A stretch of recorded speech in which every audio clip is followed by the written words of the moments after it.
memang membutuhkan usaha yang sangat ekstra untuk menghasilkan produk-produk yang organik. Tetapi, produk-produk organik ini memiliki manfaat yang luar biasa sekali, tidak hanya untuk masyarakat, tetapi juga untuk petaninya.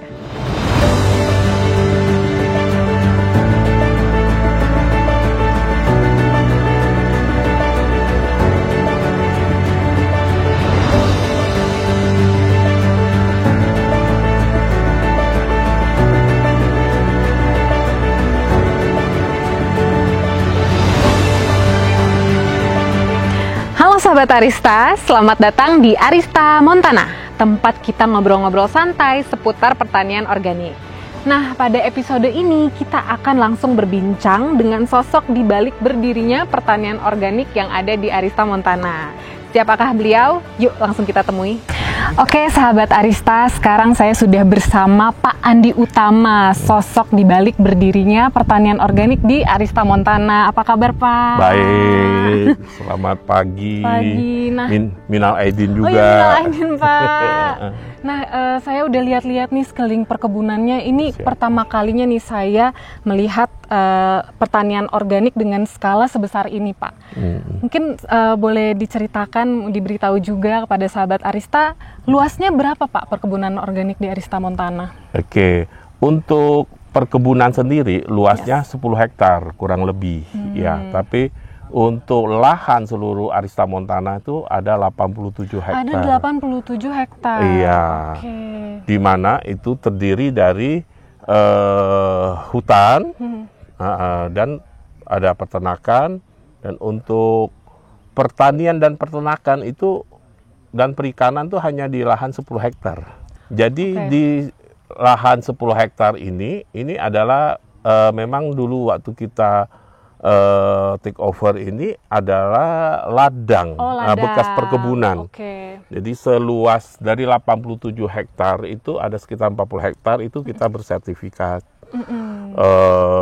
hak guna pakai, ya.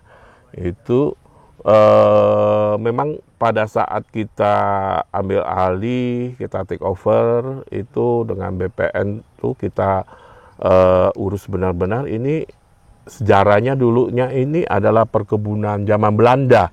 Asal usul tuh perkebunan teh yang sudah berganti pengolahannya sampai ada menjadi perkebunan vanili. Oh, udah sempat berpindah tangan beberapa kali. Nah, di 2019 Arista Montana coba berinisiatif ini kita akan menjadikan perkebunan organik, tapi bukan hanya organik. Mungkin sahabat Arista hanya mengenal perkebunan organik, tapi yang kita terapkan di sini tidak hanya organik. Jadi perkebunan Arista ini perkebunan organik yang terintegrated dan sustainability. Oke, berarti ada siklus ya di situ. Siklus, ya, Pak, ya? Sehingga menjadi pertanian organik yang holistik, ya, Pak, ya? Itu menyeluruh. Itu maksudnya. Pak, mungkin balik lagi tadi yang melatar belakangi berdirinya Arista Montana. Jadi sepemahaman saya, karena tadi ininya ladang ya, jadi tidak ada proses penebangan ya untuk mendirikan pertanian ini? Oh, sangat tidak bisa saya pastikan, karena kami sangat anti untuk menebang pohon gitu. Malahan kami menanam lagi. Betul. Ada aktivitas, iya benar. Betul. Banyak aktivitas penanaman pohon di sini, Pak, ya? Karena tujuan awalnya sebenarnya kami itu adalah konservasi. Nah, organik ini, pertanian organik ini adalah unit bisnis untuk mendukung keberlanjutannya konservasi tersebut. Itu. Nah, sekarang saya mau nanya nih, tadi udah bahas sedikit, menyinggung sedikit ke pertanian organiknya ya, Pak. Betul. Nah, yang melatar belakangi Bapak ingin membangun pertanian organik di sini, why organik gitu Pak? Iya, jelas. Mungkin kenapa harus organik ya? Tidak kita sistem yang modern lah, chemical. Mungkin gitu. Kan orang pikir yang modern mungkin lebih menguntungkan. Betul, dan lebih mudah. Benar. Ya kan? Nah, karena kita dari awalnya sudah komitmen untuk alam, konservasi, jadi kita harus bersinambungan, harus terintegrasi, yaitu pertanian yang cocok adalah organik. Jangan kita malah bertolak belakang. Kalau saya menggunakan chemical, Yang tadinya cita-cita saya untuk konservasi alam bertabrakan dong.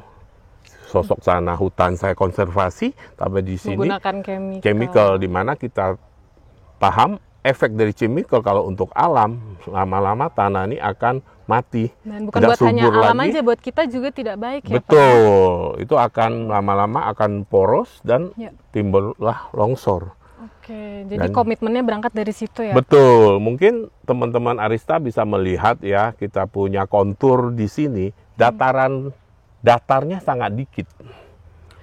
Jadi semua bisa dibilang bukit-bukit terasering. Nah, itu. Dan kami pun menanamnya itu dengan memperhatikan lingkungan alam, tidak memaksakan diri. Yang tadinya konturnya juga masih alami lah ya, benar yang ya, Pak? tadinya bukit kita papas jadi rata, tidak. Jadi kita menyesuaikan kondisi awalnya bagaimana, kita coba menanam sehingga mungkin bisa dilihat kok belang blontang ya ada di sini, berapa ini bedeng nanti ada di sana, berapa bedeng ada di pojok mana-mana. Itu karena kami saking inginnya tidak merusak kontur lahan sealami mungkin. Salah satunya mungkin dari ini ya, peletakan batu alam untuk jadi jalan ya, Pak. Oke, kalau ini batu-batu mungkin nanti bisa lihat sambil kita putar ya. Di sini memang kita tapping batu. Kenapa demikian? Kita kan perlu untuk mobilisasi, untuk pengerasan, untuk jalan. Nah, di mana-mana kita paham paling cost-nya paling rendah, mungkin awal sekali kita corin atau di aspalin. Tapi kalau kita ngomong berbasis lingkungan, tidak menyarankan gitu. Karena semua ada kriteria kalau kita ngomong untuk alam. Nah, di mana kita perlu resapan. Dan dari BPN juga waktu itu sudah ada satu kriteria, luang tertutupnya hanya boleh 10%. Hanya 10%. Maksimal dari luas lahan. Tapi Arista Montana tidak sampai 10% membuat ruang tutup. Karena apa? Kita menjalankan operasional manajemen untuk melakukan pertanian kan pasti harus ada kantor, ada rumah untuk mes segala macam. Tapi bangunannya semua itu kita bangun dengan sistem umpak. Jadi tidak ada bangunannya langsung ke lantai, ke tanah sehingga tanahnya ditutup. Gitu semua ya, panggung. Kenapa demikian? Supaya resapan air itu tetap ada. Jadi kita tidak mengurangi resapan dari air gitu loh. Itu adalah syarat utama. Termasuk kandang domba. Kandang domba tersebut kita semuanya umpak tinggi. Gitu loh. Jadi kita sangat memperhatikan konstruksi mengenai lahan tertutup. Itu sangat-sangat minim, hanya 10%. Dan kalau di data kita punya ruang tertutup tidak sampai 10%. Gitu. Nah, mungkin agar sahabat Arista bisa sambil lihat-lihat juga, kita bisa sambil jalan-jalan ya, boleh, Pak ya? Boleh. Mungkin lewat sini ya, Pak ya? Saya mau nanya nih, tadi sempat menyinggung tentang pertanian organik yang holistik ya. Kebetulan tadi juga saya sempat lihat ada kandang kelinci, ada kandang domba. Apakah itu yang nge-support pertanian organik ini? Betul. Jadi tadi sebelum mencapai pertanian organik yang holistik, tadi kan saya ada sampaikan, dia ini organik tapi ini terintegrasi. Ya, di mana terintegrasinya itu adalah satu, kita pupuk semua kita buat sendiri. Produksi di sini. Produksi sendiri. Pupuk dari mana? Dari tadi ternak kambing, ternak kelinci, ternak ayam. Nah, ternak kambing kita sama domba, kambing ada sekarang ini kapasitinya bisa untuk 100 lebih untuk kambing, domba itu sekitar 500. Tapi itu kan keluar masuk ya, yang sudah waktu dijual kita jual. Sekarang posisinya sekitar 350-an ke sekitar 70-an kambing. Berarti dari ternak hewan-hewan ini jadilah pupuk untuk Betul. pertanian organik di Arista Montana Betul, ya Pak begitu ya? juga ayam kita ada seribuan capacity, ini sekitar turun naik 800-an, kelinci bisa 1000-an gitu. Oke, jadi bisa dibilang ini membuat Rantai. rantai sustainability ya Pak ya? Betul, jadi kita semuanya itu mandiri. Oke. Arista Montana membuat pertanian organik ini yang mandiri. Pupuk kita buat sendiri dari hasil kotoran ternak, itu kita olah, kita campur dengan dedaunan yang banyak di sini, karena kita tahu masing-masing jenis tanaman itu mengandung unsur-unsur yang diperlukan dalam pupuk juga, ya. Itu kita campur. Nah, di situ kita olah dengan sistem fermentasi. Oke. Nah, setelah fermentasi, nah itu kita balikan ke tanah jadi pupuk. Jadi pertanian sayur-sayuran, buah-buahan, itu kita semuanya sudah mandiri. Oke. Nanti setelah hasil dari sayuran, ya, yang kita hasil seleksi, yang kualitinya diterima pasar, itu kita keluarkan, kita masukkan ke supermarket. Nanti yang grade kedua bisa kita konsumsi, karyawan kita sendiri, saya sendiri konsumsi. Grade ketiga itu kembali lagi ke ternak. Jadi buat ternak lagi Ke ya? ternak, ke ayam, kayak yang rusak misalnya labu, ada yang dikena ulat, yang nggak layak diterima pasar, kita kembalikan ke ternak. Benar-benar ayam sustainable gitu. ya, tidak ada yang terbuang Terbuang, gitu ya, Pak, itu zero waste Zero gitu. waste, Nah, benar. yang paling mendasar akar, sisa pohon, sayuran yang tinggal akarnya itu kita kembali ke tanah, ke pupuk. Nah, itu yang terintegrasi, dan keberlangsungan tadi, sustainability. Benar. Nah, itu di situ. Karena yang nama keberlangsungan itu adalah itu terkait dengan lingkungan. Oke. Bagaimana kita menjaga lingkungan ini menjadi tetap tidak dirusak ya, tata ruangannya. Tata ruang kita jaga. Memang tata ruangnya begini ya, bagaimana kita memanfaatkan. Pertanian organik Arista Montana itu hidup berdampingan dengan hutan. Nah, memang karena memang mungkin pertanian organik kan bagi orang lebih susah, mungkin cost-nya lebih tinggi, makanya butuh motivasi tersebut ya Pak, sadar akan cinta dengan alam dan memang manfaatnya tuh baik untuk alam. Betul. Bagaimana sih kita coba Arista Montana mengajak masyarakat memahami kita hidup ini berdampingan loh dengan alam. Kita mendapat benefit, alam pun tidak rusak. Alam pun mendapat benefit. Saling menguntungkan. Saling menguntungkan. Ya, Pak. Iya. Jadi integrasi gitu loh. Ya, itu sebenarnya. Nah, sekarang saya mau tanya mungkin dari pengalaman Bapak berkecimpung di pertanian organik ini, minat masyarakat tuh seperti apa ya terhadap produk-produk organik?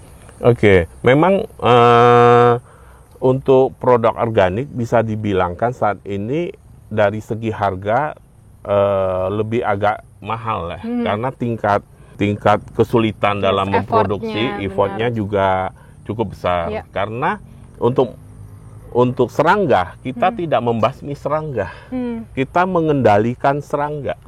Otomatis serangga itu tidak akan punah 100%. Hanya mengurangi. Benar-benar. Otomatis ada juga tanaman kita yang terkena serangga gitu. Jadi waste-nya cukup masih agak besar. Nah, untuk menutup waste-nya itu kerusakannya itu, maka mungkin harga cost produksinya memang sedikit lebih tinggi.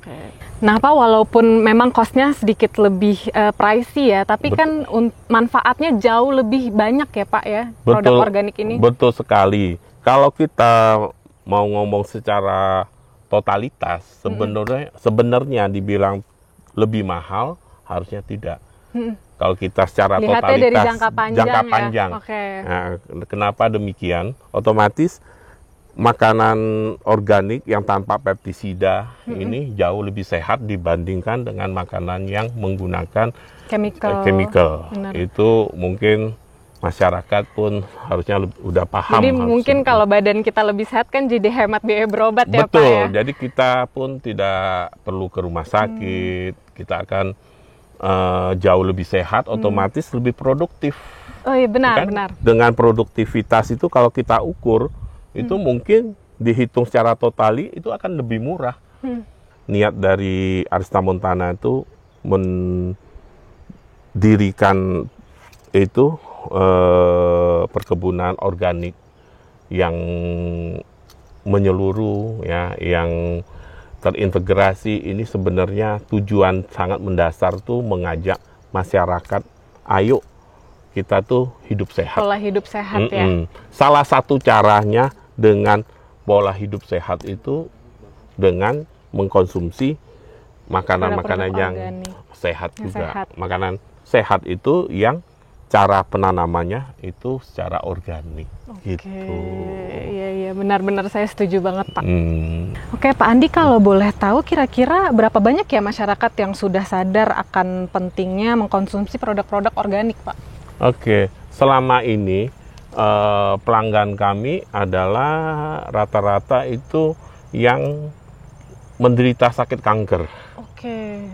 Karena kalau udah divonis dokter sakit kanker dan dokter pun sudah mengingatkan, menganjurkan saat ini sudah tidak boleh mengkonsumsi makanan yang terpapar oleh zat kimia, chemical. Baru mereka beralih mencari makanan yang organik, sesuai organik tersebut, gitu.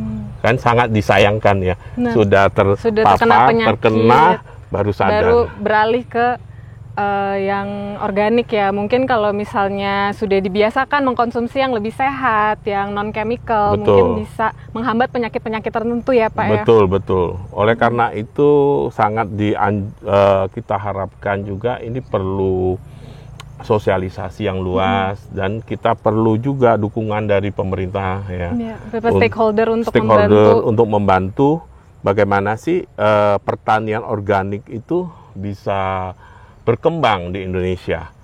Padahal pertanian organik ini tidak merupakan pertanian yang baru muncul saat ini, gitu. Dari nenek moyang kita sebenarnya yang mereka lakukan tuh ya ini pertanian organik yang berkesinambungan, gitu loh. Cuma ada satu fase yang akhirnya masyarakat beralih ke chemical karena memikirkan dengan chemical tuh jauh lebih produktif, lebih cepat prosesnya, lebih menguntungkan, lebih instan ya Pak. Betul, tapi pada saat itu mungkin belum ada penelitian. Benar. Setelah jalan sekian tahun, puluhan tahun baru kelihatan efeknya, efek jangka panjang kalau kita mengkonsumsi makanan yang chemicalnya tidak terukur, ya, tidak dibatasi seperti apa pembatasannya. Batas ambang yang diterima oleh tubuh, lama-lama ya itu akan menumpuk, terjadilah kesehatan kita. Yang mungkin sekali konsumsi belum ketahuan di 1 minggu 2 minggu ya, tapi berapa tahun setelah itu baru terasa ya. Betul, itu cukup jangka panjang. Oleh karena itu di belakangan ini banyak peneliti di luar khususnya sangat udah aware dengan makanan organik ini. Nah Pak Andi, bagaimana sih Pak Andi tuh bisa konsisten terus berkomitmen untuk hanya bertani organik?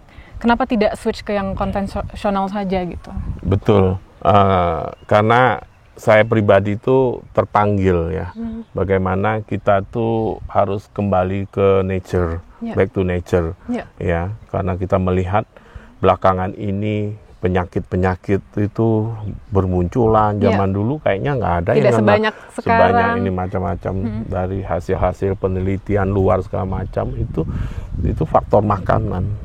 Nah oleh karena itu saya coba concern membuat satu row pertanian, bagaimana percobaan pertanian yang sehat tuh kayak apa untuk dikonsumsi.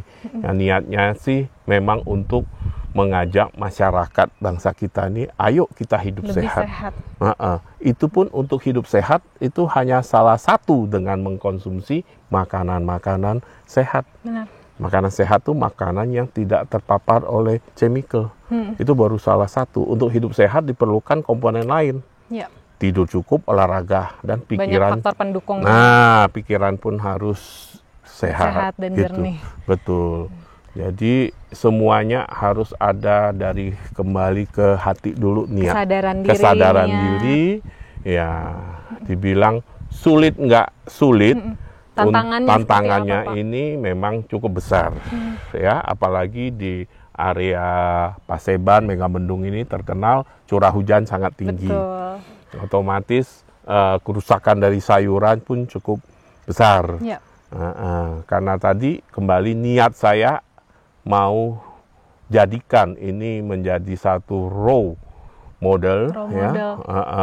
Untuk diharapkan generasi mendatang itu bisa memperjuangkan hal bertani yang sehat tuh bagaimana, bertani yang seharusnya tuh bagaimana tanpa merusak alam. Benar. Bisa menimbulkan kesadaran ya untuk orang-orang, ternyata ini loh cara kita bisa bergaya hidup lebih sehat. Betul. Kadang-kadang orang itu pemikirannya sangat pendek. Betul.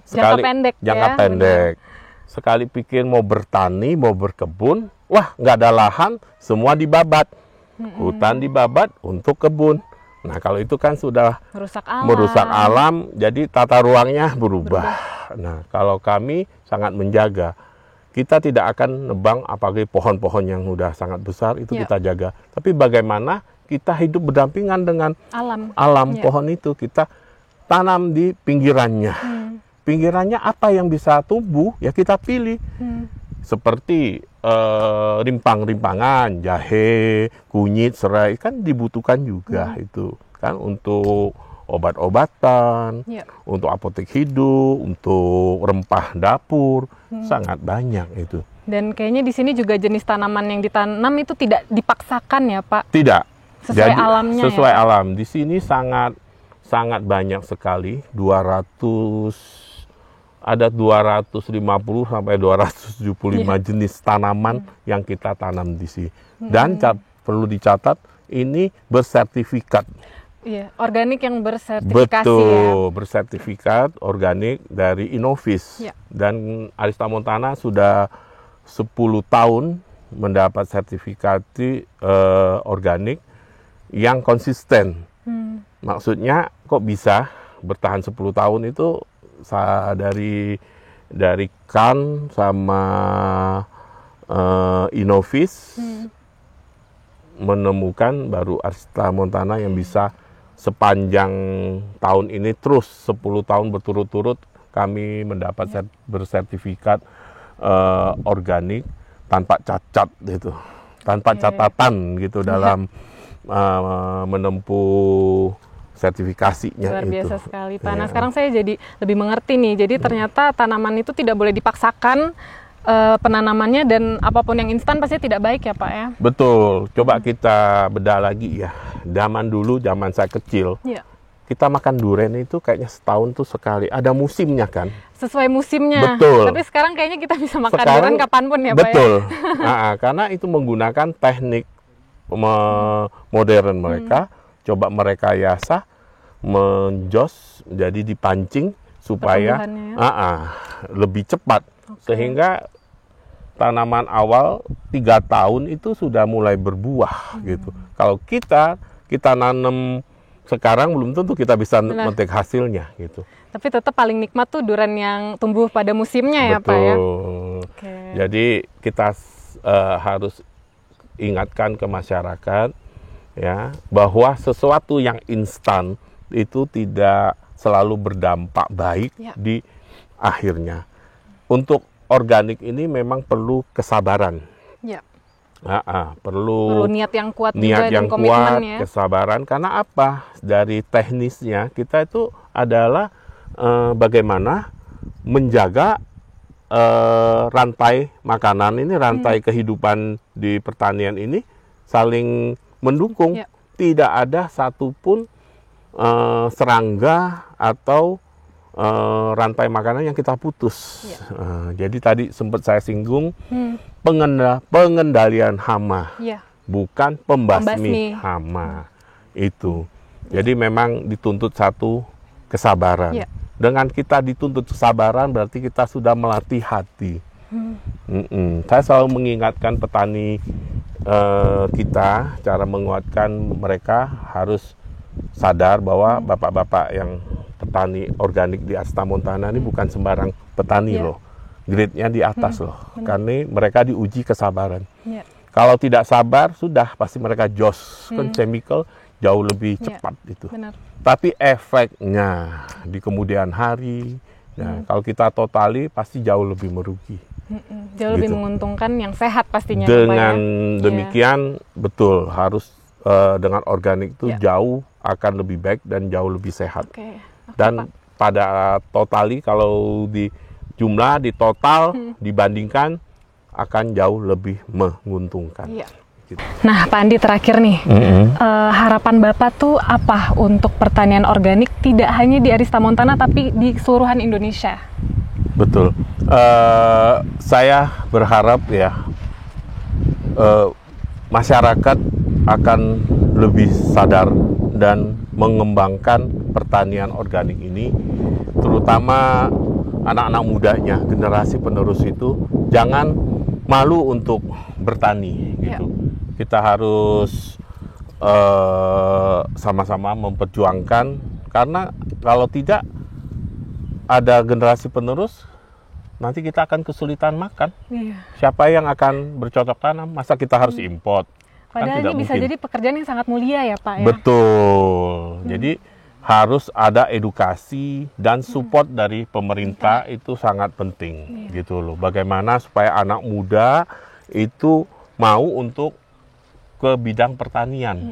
Dan lebih sadar akan pentingnya pertanian organik juga. Betul. Ya Pak? Pertanian yang bagaimana ya? Pertanian yang akan menghasilkan makanan-makanan produk yang sehat tadi. Dan gitu. tidak hanya sehat untuk kita tapi baik untuk alam juga ya semesta Pak? Gitu loh.